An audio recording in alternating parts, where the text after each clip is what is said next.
আসসালামু আলাইকুম। আমি ডেইজি জামান।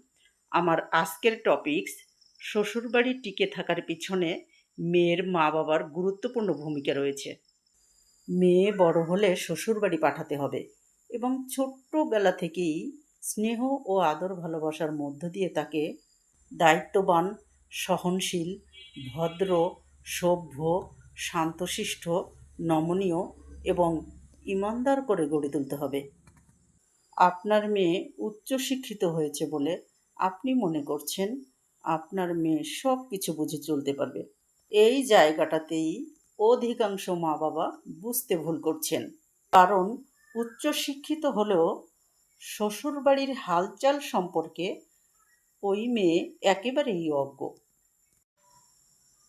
তাই আপনাকে প্র্যাকটিক্যাল এবং উপযুক্ত শিক্ষা দিয়ে মেয়েকে শ্বশুরবাড়ি পাঠাতে হবে।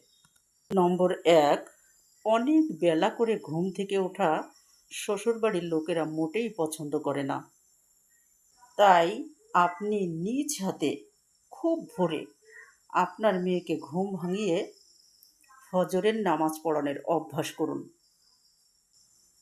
এবং নম্বর ২, মুখে মুখে তর্ক করা শ্বশুরবাড়ির লোকেরা একদমই পছন্দ করে না।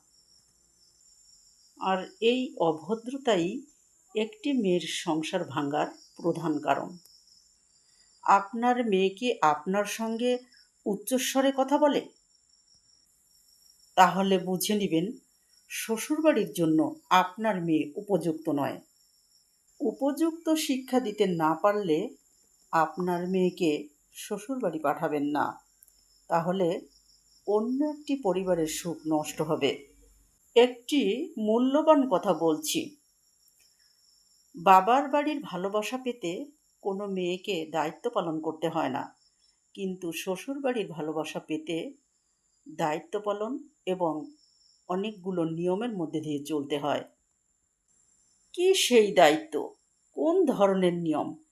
এটা আপনাকে নিখুঁতভাবে শেখাতে হবে। স্বামী, শ্বশুর, শাশুড়ি, দেবর, ননদ, ভাসুর প্রত্যেকের সঙ্গে কেমন আচরণ করতে হবে এটা আপনাকে সুস্পষ্টভাবে বুঝিয়ে দিতে হবে। যখন আপনি দেখবেন আপনার মেয়েকে স্বামীর বাড়ি পাঠানোর উপযুক্ত করে গড়ে তুলতে পেরেছেন, তখন আপনি আপনার মেয়েকে শ্বশুর বাড়ি পাঠান। আমি কনফিডেন্সের সঙ্গে বলছি, আপনার মেয়ে